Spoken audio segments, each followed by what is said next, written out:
Hello wise people.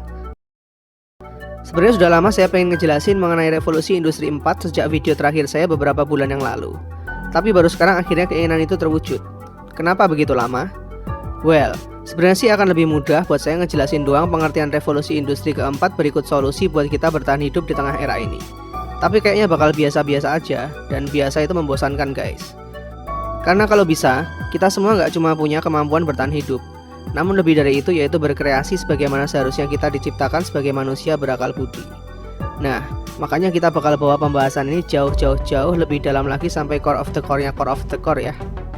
Yang artinya, saya nggak hanya akan ngejelasin mengenai revolusi industri 4 aja, tapi apa yang mencetuskan revolusi industri itu sendiri, hingga mungkin ke revolusi industri selanjutnya. Masa dimana mungkin manusia akan dalam tanda kutip diperbudak oleh robot, bahkan mungkin sampai masa depan kita selanjutnya di mana manusia mulai berevolusi lagi menjadi makhluk yang sangat intelek. Era di mana manusia mencari sumber energi baru di planet-planet lain, yang nantinya akan membuat manusia mempertanyakan arti dari hidup saat manusia masa depan mulai menemukan cara untuk hidup abadi. Usahain nonton sampai tuntas ya, karena idealnya setelah selesai nonton video ini mungkin kamu akan dapat paradigma baru yang bakal menghemat waktumu di masa depan hingga 10 tahun, atau bahkan mungkin bisa saja 50 tahun ke depan. Well, who knows? Perjalanan kita akan panjang bro, jadi pastikan kamu cari tempat yang nyaman untuk nonton dan pakailah headset kamu buat merasakan experience yang lebih dalam lagi dalam video perjalanan kehidupan umat manusia kali ini. Are you ready?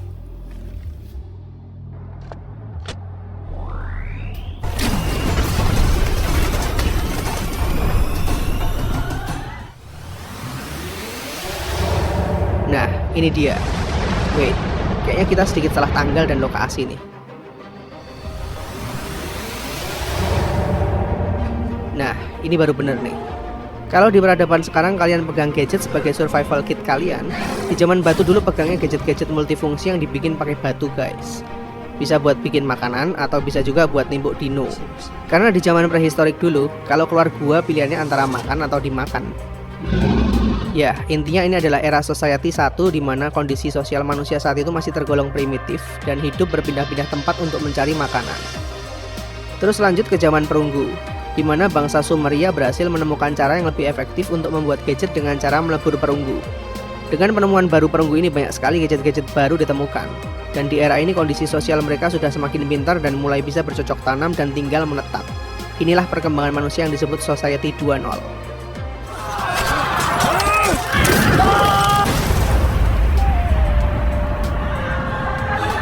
Era ini terus berlanjut cukup lama sampai akhirnya ditemukanlah mesin uap pada tahun 1800-an.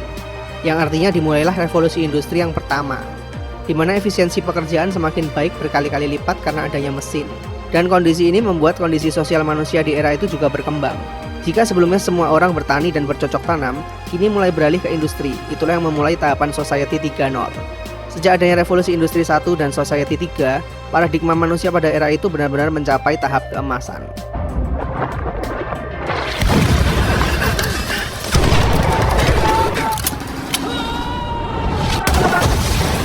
Hingga selanjutnya pada awal tahun 1900-an ditemukanlah tenaga listrik. Jelas dari penemuan ini efisiensi produksi meningkat lebih jauh lagi dan melahirkan revolusi industri 2.0. Sejak ditemukannya tenaga listrik, tidak butuh waktu lama untuk berpindah ke revolusi industri 3.0, karena diciptakannya komputer yang semakin populer pada tahun 1970-an. Sejak saat itu peradaban manusia mulai didigitalisasi sehingga menjadi jauh lebih efisien lagi dari sebelumnya. Dengan adanya komputer dan otomatisasi mesin, berubah pula lah gaya hidup manusia pada era 80-90-an yang melahirkan Society 4.0, di mana manusia mulai bergantung pada teknologi informasi dalam berbagai jenis aspek pekerjaan. Dan tanpa perlu waktu lama, seperti yang bisa kita tebak selanjutnya, revolusi industri 4 lahir berkat ditemukannya internet, yang akhirnya mencetuskan Internet of Things di mana kini berbagai perangkat di dunia bisa terjalin menjadi satu, yang akhirnya terus berkembang menjadi Big Data.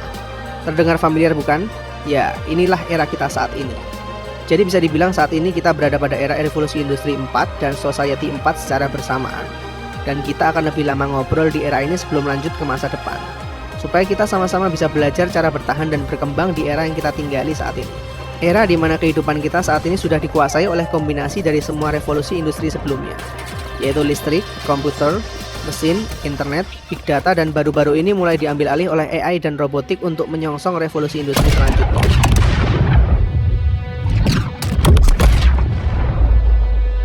Ini adalah era transisi di mana teknologi akan mulai mengambil alih sebagian besar pekerjaan manusia, di mana peran listrik dan mesin pada revolusi industri kedua sudah menggantikan otot manusia. Komputer dan otomatisasi di era revolusi industri ketiga sudah mulai mengambil alih pekerjaan otak kiri kita, dan kemungkinan besar peran AI juga akan segera mengambil alih pekerjaan otak kanan kita. Namun hal ini masih belumlah seberapa, karena sebentar lagi era robotik akan semakin berkembang lebih jauh lagi untuk menggantikan banyak pekerjaan profesional. Menurut data International Federation of Robotics, hanya dalam 2013 hingga 2017 saja mengalami peningkatan produksi jumlah robot pekerja hingga 114%, menjadi sebanyak 381.000 unit robot di seluruh dunia. Dan angka ini diprediksi mulai 2018 hingga 2021 akan kembali mengalami peningkatan lebih dari 100% lagi hingga mencapai 630.000 unit. Yang tentunya tidak lepas dari semakin murahnya produksi robot seiring perkembangan zaman. Jika dahulu per unit robot membutuhkan biaya produksi hingga 25.000 US dollar, di masa kini salah satu firma dari Taiwan bernama Delta mampu membuatnya dengan harga 10.000 US dollar saja. Pekerjaan robot jelas jauh lebih efisien bahkan dibandingkan beberapa orang manusia sekaligus. Tidak menuntut, bahkan bisa dipekerjakan secara non-stop tanpa tunjangan kesehatan, tunjangan hari raya, maupun tunjangan pensiun dan sangat minim dengan kesalahan yang dinamakan human error. Satu-satunya hal yang mencegah kemajuan robotik tentunya hanyalah peraturan di setiap negara, di mana pengangguran massal bakal terjadi kepada kaum buruh jika di masa depan nanti robotik menguasai seluruh produksi yang ada di dunia. Bahkan mungkin dengan semua keefisienan robot, jika di masa kini manusia sudah diatur oleh sebuah sistem, bukan tidak mungkin para robot yang zero human error ini akan menjadi mandor para manusia yang penuh dengan kesalahan. Dan lingkup yang saya jelaskan tadi barulah ada pada tahapan industri saja. Bagaimana dengan pekerjaan lainnya, seperti driver yang mungkin di masa depan akan segera tergantikan oleh mobil otonom tanpa driver. Bisa jadi demonstrasi saat ojek pangkalan versus ojek online kembali terulang, namun kali ini dalam versi berbeda, yaitu ojek online versus robot atau mungkin AI. Tapi kayaknya kalau lihat ruwetnya traffic di Jakarta, robot dengan AI pun bakalan error deh. Khususnya menghadapi emak-emak nyetir motor yang tidak bisa diukur dengan persamaan dari sudut pandang apapun secara pemrograman. Tapi di negara-negara maju, jelas era ini akan dimulai lebih cepat. Kemudian, pekerjaan kurir yang nantinya akan digantikan oleh drone robotik yang mana saat ini sudah dimulai. Pelayan, khususnya tempat-tempat cepat saji, di mana saat ini Jepang sudah banyak menerapkan hal ini. Kemungkinan di masa depan nanti tenaga yang benar-benar profesional saja yang hanya dipakai menjadi pelayan di restoran-restoran mewah saja. Nantinya tenaga kerja profesional manusia semakin dianggap prestige ketika robotik sudah semakin sempurna dan murah. Maybe someday robots will be so very human-like that whether you are a robot or a human will not matter so much. Bisa dibayangkan bagaimana nasib manusia-manusia dengan SDM rendah. Bakal ada di posisi mana nantinya? Penjaga toko, saat ini bahkan sudah dimulai di banyak tempat di ibu kota. Dan salah satu pencetusnya adalah Amazon Go, di mana toko ini tidak memiliki penjaga toko maupun kasir. Anda hanya perlu masuk, mengambil barang yang Anda mau, lalu keluar. Tagihan akan otomatis tercetak pada kartu kredit Anda. Dan mungkin setelahnya, guru, Test number 1. How many vowels does the word? You have 2 minutes. penyiar berita, Hello, everyone. I'm an English artificial intelligence anchor. operator, クースでは共同ロボットの自動搬送会社を中心に出演を含めて展示しています。展示ブースにお立ち寄り akuntan, dan lainnya. Dari sini kita seharusnya mawas diri sebelum terlambat. Kita perlu mempersiapkan SDM kita sebagai manusia supaya tidak kalah jauh dibandingkan robotik di masa depan. Khususnya mempersiapkan skill profesional yang lebih humanis supaya tetap bisa bertahan. Namun di tengah transisi ini, masih ada beberapa peluang pekerjaan yang belum bisa ditransformasi oleh teknologi saat ini maupun di masa depan. Inilah peluang kita untuk tetap eksis di industri keempat ini. Di antaranya adalah pekerjaan yang berhubungan dengan critical thinking, yaitu kemampuan untuk berpikir kritis dan analisis, maupun problem solving, di mana membutuhkan sebuah inisiatif tinggi yang hanya bisa dipikirkan oleh daya kreasi manusia, misalnya programmer, analis, atau politikus. Collaboration, yaitu kemampuan untuk beradaptasi dan bekerja sama, saling sinergi bersama untuk sebuah kepentingan, termasuk manajemen people, misalnya manajer, HRD, dan pemimpin. Communication, skill berkomunikasi yang mampu mengedepankan sisi emosional dan empati, sesuatu yang tidak mudah digantikan oleh sebuah program dan robot dalam waktu dekat, seperti sales marketing, public relation, atau pengacara. Creativity, daya cipta kreasi manusia dan imajinasi. Inilah yang membuat manusia unik dan berbeda, seperti entertainer, konten kreator, atau musisi. Setidaknya 4 hal ini masih relevan untuk bertahan di era komputerisasi digital dan otomatisasi hingga menyongsong revolusi industri selanjutnya. Namun pekerjaan-pekerjaan yang sebagian besar memerlukan otot, perhitungan pasti maupun pekerjaan yang bersifat repetitif sepenuhnya akan segera digantikan oleh sistem dan mesin. Dan saya tidak sedang membicarakan angan-angan 100 tahun ke depan. Era ini akan datang lebih awal, yaitu di revolusi industri selanjutnya yang mungkin akan dimulai pada tahun 2030-an di mana kita masih dalam proses kemapanan. Karena robotik juga barulah sebuah permulaan dari peradaban selanjutnya. Karena yang paling mengerikan nanti adalah Artificial Intelligence. Saya tidak membicarakan mengenai AI yang akan memberontak dan menguasai dunia layaknya Skynet di film Terminator. Well, mungkin benar, tapi masih terlalu jauh ke depan. Namun membayangkan fakta bahwa pada saat AI nantinya semakin sempurna, maka intelijensi manusia akan sangat-sangat jauh tertinggal dibandingkan ciptaan mereka sendiri. Dan momen di mana sebuah super AI nanti berhasil dibuat, maka itu akan mengawali peradaban baru umat manusia dengan percepatan yang sangat dahsyat. Dan saya khawatir manusia tidak akan mampu menghandle percepatan itu. Skenario di mana AI akan berperan dalam teknologi sangatlah berbeda dengan era perkembangan revolusi industri pertama hingga keempat yang masih dalam jangkauan manusia. Saya akan memberikan beberapa analogi mengenai seberapa mengerikannya super AI ini nanti, yang kemungkinan besar akan segera diwujudkan. Andreas Kaplan dan Michael Hanlin mendefinisikan kecerdasan buatan sebagai kemampuan sistem untuk menafsirkan data eksternal dengan benar, untuk belajar dari data tersebut, dan menggunakan pembelajaran tersebut guna mencapai tujuan dan tugas tertentu melalui adaptasi yang fleksibel. Ketika AI mencapai tahap tertentu, manusia hanya perlu memasukkan seluruh data lengkap mengenai ilmu pengetahuan yang ada dalam kehidupan ini ke dalam sebuah AI. Khususnya masa di mana manusia berhasil mendekode berbagai hal dari tubuh manusia seperti DNA, genetik, maupun sistem syaraf. Begitu juga dengan semua ilmu pengetahuan yang telah ditemukan seperti rumus matematik, fisika, kimia, maupun biologi. Maka bukan tidak mungkin, berkat AI, obat kanker maupun HIV akan dapat ditemukan dalam hitungan menit bahkan detik saja. Otak manusia hanya mampu berkonsentrasi pada beberapa task saja. Setelah itu mereka perlu melakukan riset secara fisik yang entah berapa ribu kali dilakukan dan berapa ribu jam dihabiskan. Namun kecepatan superkomputer dari sebuah AI di masa depan akan memproses data dengan luar biasa cepat. Mereka mampu memproses dan mensimulasi jutaan kemungkinan task dan percobaan dalam waktu yang bersamaan di detik yang sama. Yang artinya akan sangat menghemat segala waktu maupun tenaga dengan luar biasa signifikan dan tidak pernah terpikirkan. Salah satu contoh yang paling mudah kita pahami adalah seperti yang ditampilkan oleh film-film Hollywood seperti Avengers Endgame yang dilakukan oleh Tony Stark. Di mana untuk menemukan rumus tertentu yang belum pernah ada, Tony Stark cukup memberikan beberapa perintah tertentu dan semua kemungkinan akan diterjemahkan langsung oleh AI tersebut. Jika kanker dan HIV hanyalah sebuah permulaan, bagaimana jika super AI nanti menemukan solusi untuk regenerasi sel tubuh manusia, sehingga manusia tidak akan pernah menjadi tua? Ini bukan sekedar imajinasi belaka, namun sesuatu yang bisa diperhitungkan. Hal sama ketika manusia menemukan kalkulator pertama kalinya, kemudian komputer, dan selanjutnya mungkin adalah super AI. Setelah itu, inilah kemungkinan skenario yang akan terjadi pada revolusi industri dan society selanjutnya ketika cloud, big data, robotik, dan AI mulai merajalela. Big data akan memiliki tingkatan yang sangat berbeda dibanding saat ini, di mana nantinya saat kita online ke dalam dunia digital, semua orang tidak lagi anonim dan akan teridentifikasi. Dan tidak hanya sekedar teridentifikasi saja, namun big data ini akan memegang seluruh kisah hidupmu. Mengingat internet sudah menjadi kebutuhan primer kita saat ini setiap hari, jam, menit, bahkan detiknya. Tahukah kamu bahwa data kita yang telah masuk ke dalam internet itu sifatnya permanen? Saat kita login dengan atau tanpa akun, big data akan terus mencatat seluruh kegiatan kita di dunia maya. Apapun yang kita tonton, apa yang sering kita cari, dan apa yang pernah kita upload di dalamnya, semua itu bersifat permanen dan tidak pernah bisa dihapus. Dan itu tetap berlaku hingga di masa depan nanti.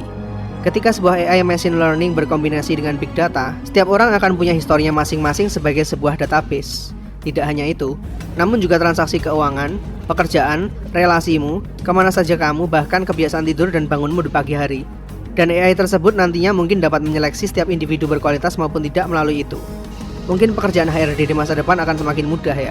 Betapa mengerikannya big data ini di masa depan nanti.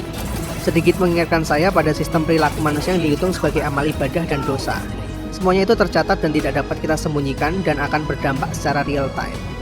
Dan jika seluruh database manusia telah tercatat, selanjutnya tentu saja diperlakukan sistem rating dan karma yang akan berimbas kepada seluruh pekerjaan kita maupun status sosial kita di masa depan tentu saja. Jadi mungkin di masa depan balasan dari sebuah karma akan datang lebih cepat, bahkan real time. Bisa dibayangkan jika pemerintah punya kendali untuk menonaktifkan kita dari semua fasilitas digital yang nantinya bakalan terkoneksi dan sinergi.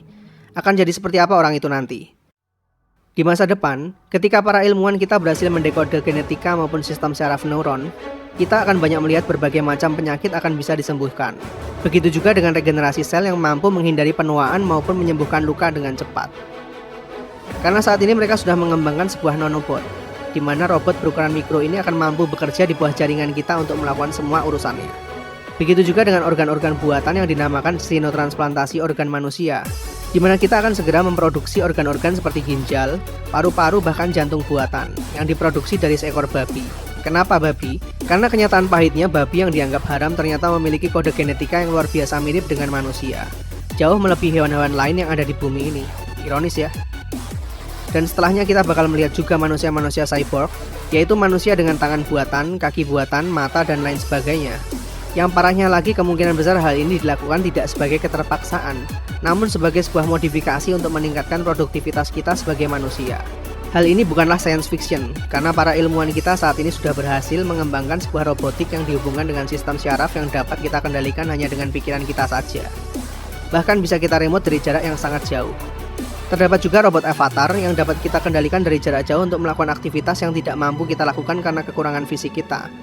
Di masa depan, semuanya yang kita lihat pada film-film science fiction akan menjadi pemandangan sehari-hari. Dan yang paling mengerikan dari itu semua, waktunya akan tiba dengan lebih cepat dari yang kita semua bayangkan saat ini. Karena banyak futuris yang meramalkan bahwa era ini kemungkinan mulai terrealisasi pada tahun 2030 hingga 2050 saja. AI dan robotik akan sangat merajalela.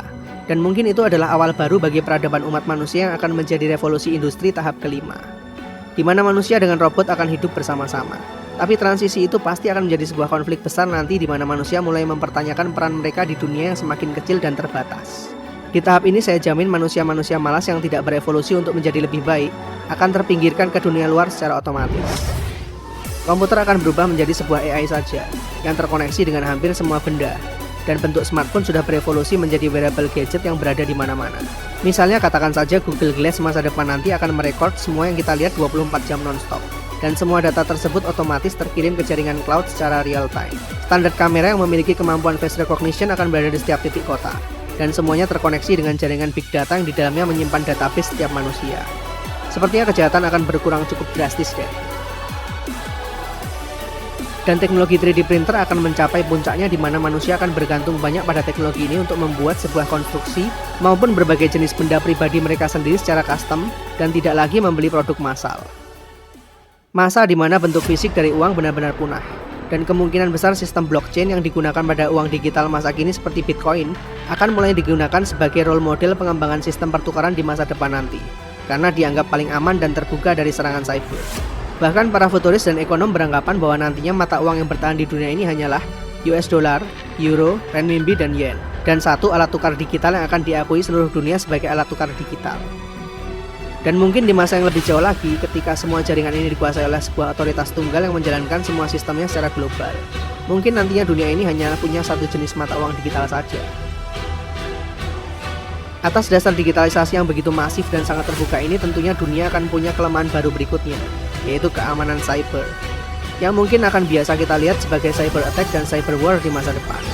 Karena seluruh infrastruktur dan fasilitas akan digerakkan secara digital, sehingga perang intelektual adalah perang berikutnya.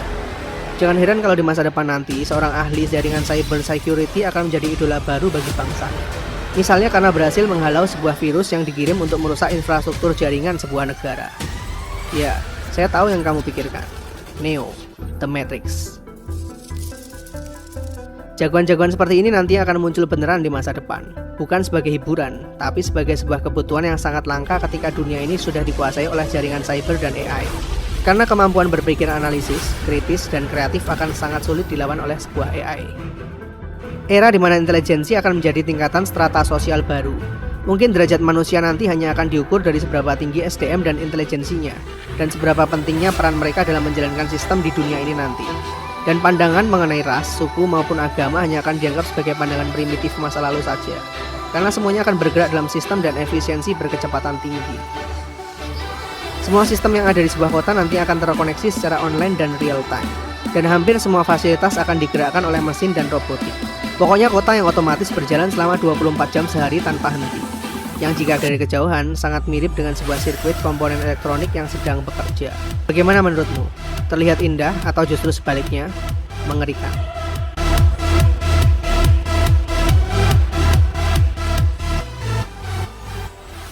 Nah, sampai tahap ini, manusia jelas akan berevolusi lagi menjadi manusia jenis baru lagi. Jika saat ini kita dikategorikan sebagai Homo sapiens yang mulai beralih ke Homo Deus menurut pandangan Harari, di mana manusia masa depan nanti akan mampu memaksimalkan kinerja otaknya jauh-jauh lebih optimal lagi. Tapi ironisnya, ketika sebuah intelijensi bekerja semakin dominan, akan berdampak pada sisi emosional yang semakin berkurang. Bahasa sederhananya, semakin banyak tahu dan pintar seseorang akan membuatnya semakin susah mendapatkan sebuah spontanitas. Karena semuanya terukur. Ketika sebuah spontanitas itu menjadi semakin kecil, semakin sulit juga orang tersebut menikmati sebuah kebahagiaan. Analoginya seperti anak kecil.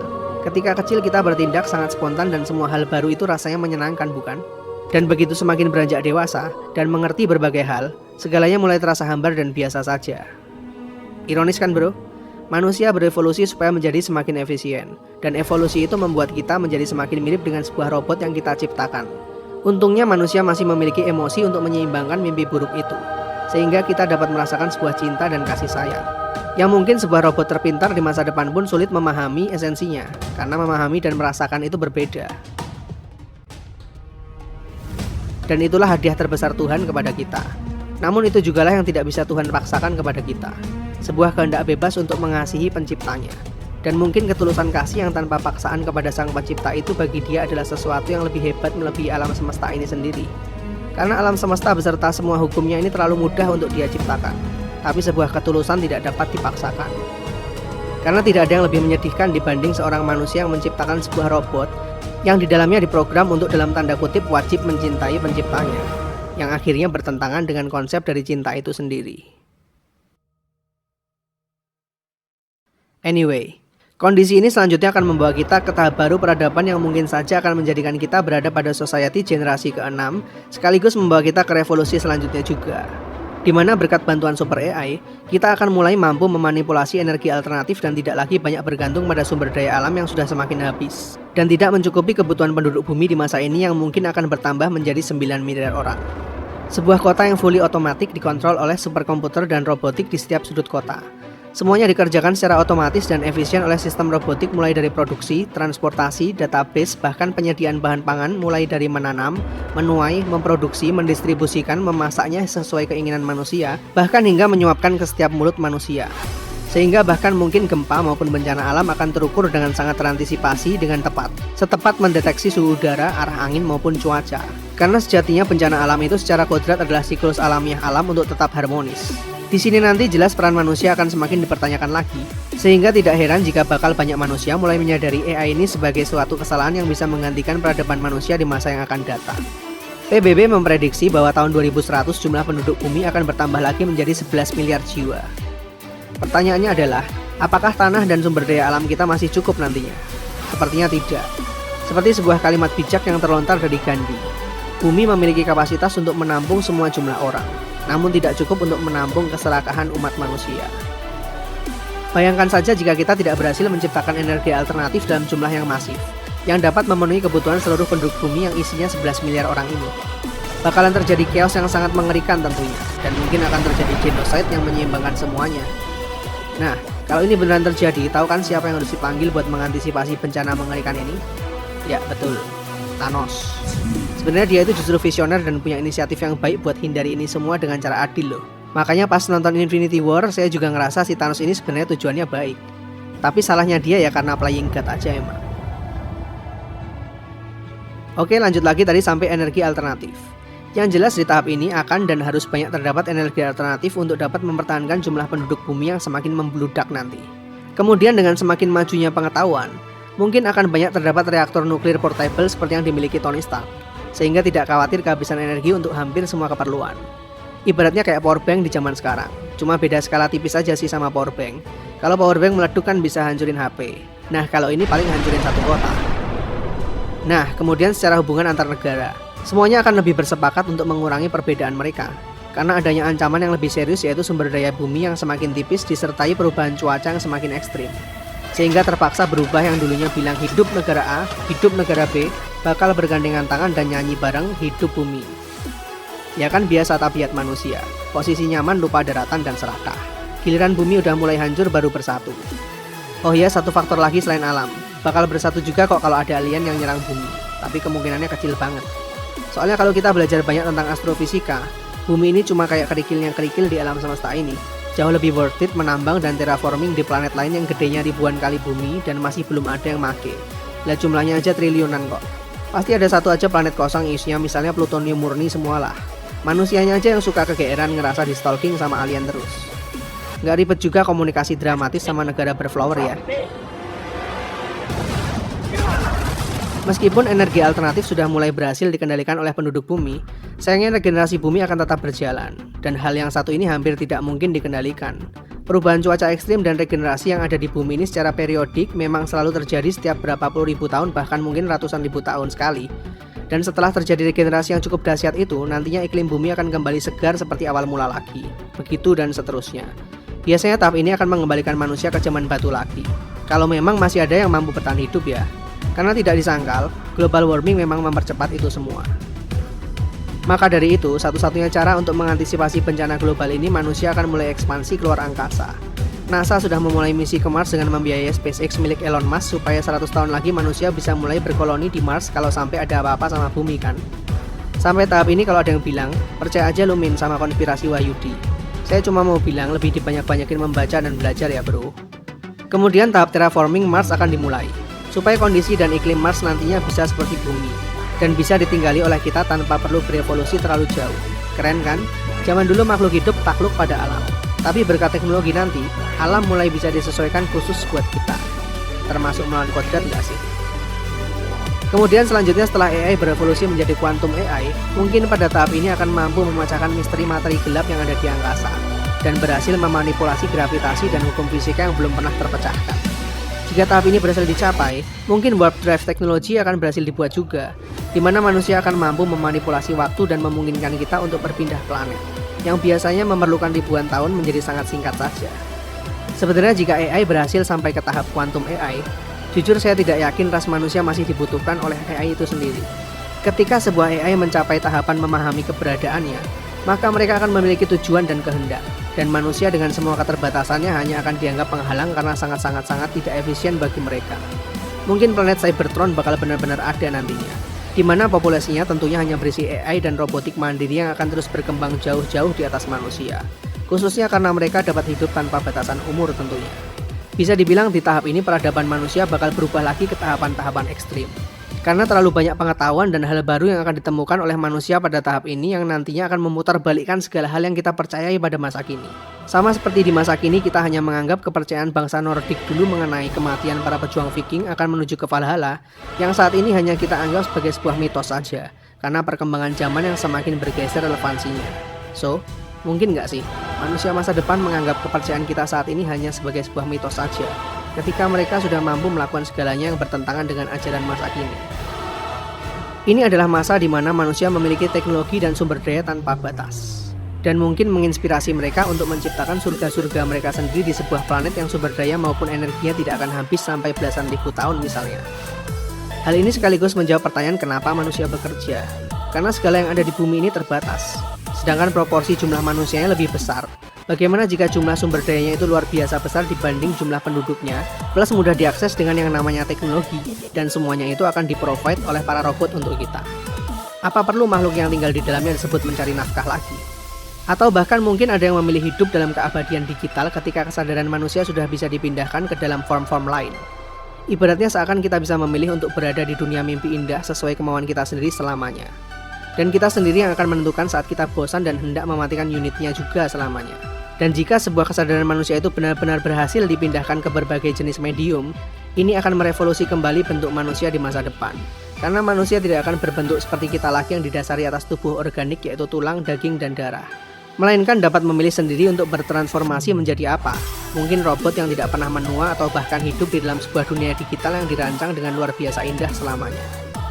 Dan bahkan mungkin beberapa manusia lain mulai banyak yang menabur benih-benih mereka ke planet-planet lain supaya bisa melanjutkan dan memulai era baru peradaban manusia di planet yang benar-benar baru lagi dari awal lagi misalnya. Yang mungkin mirip dengan konsep manusia pertama yang ada di bumi misalnya. Apakah ini ujung dan akhir dari peradaban manusia?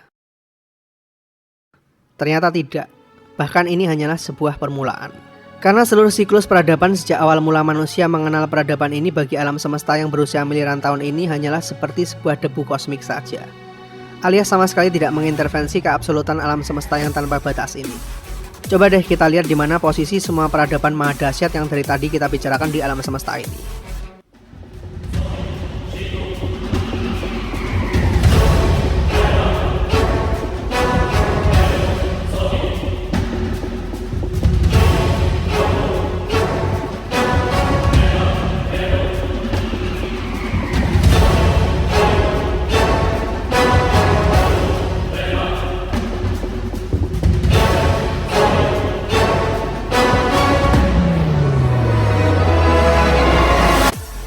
Tidak ada kata yang mewakili kebesaran ini.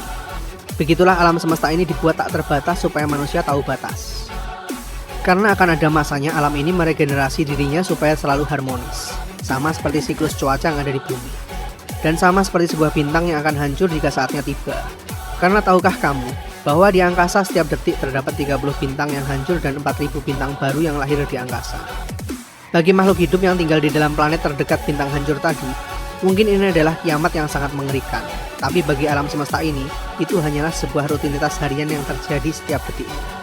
Begitu juga jika terjadi sebuah ledakan dengan skala maha dahsyat seperti supernova, bahkan hypernova yang akan menghancurkan seluruh planet, bintang, solar system bahkan seluruh galaksi, yang merupakan bagian dari siklus kelangsungan hidup alam semesta ini.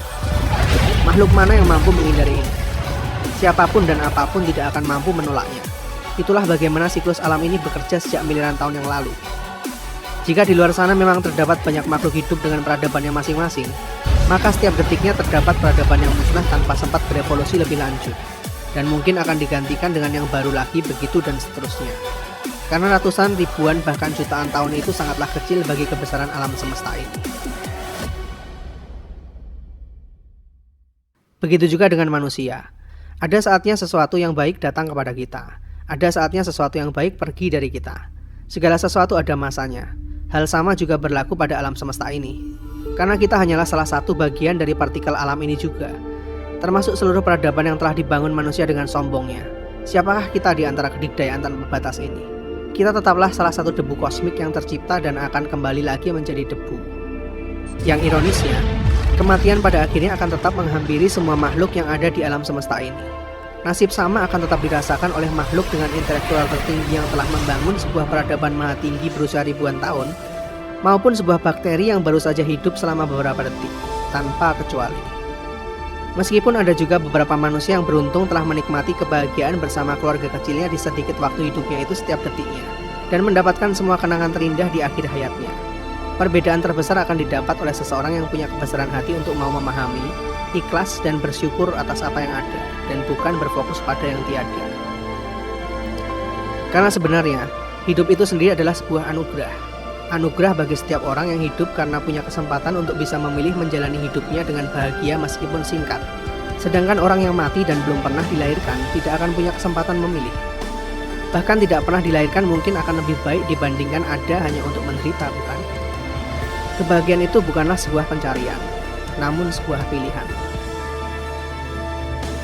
Selanjutnya siklus alam ini akan kembali berputar seperti siklus sebelumnya, dan mungkin hancur karena sebab lainnya lagi. Kemudian kembali terulang lagi, begitu dan seterusnya yang mungkin telah terjadi selama miliaran tahun terakhir. Dan Raja Sulaiman, manusia paling berhikmat yang pernah ada dan dinubuatkan tidak akan pernah ada lagi manusia yang lebih berhikmat dibanding dia, sudah melihat semua visi ini sejak ribuan tahun yang lalu yang tertuang dalam tulisan-tulisannya yang mengilhami video saya ini. Dari sini bisa kita simpulkan bahwa tingkatan hikmat itu berada jauh di atas pengetahuan. Ilmu pengetahuan adalah sarana kita untuk lebih memahami kehidupan. Sedangkan hikmat adalah memahami kebenaran mengenai segala sesuatu mulai dari ada hingga tiada. Manusia bukan insan yang hanya bertahan hidup untuk menunggu ajal menjemput. Namun sebaik-baiknya manusia adalah yang berguna bagi sesamanya dan memberikan warisan berharga untuk bagian generasi yang kita tinggali semasa kita hidup demi generasi selanjutnya yang lebih baik lagi. Karena itulah yang membedakan manusia dengan makhluk lain yang ada di bumi ini. See you in the next videos.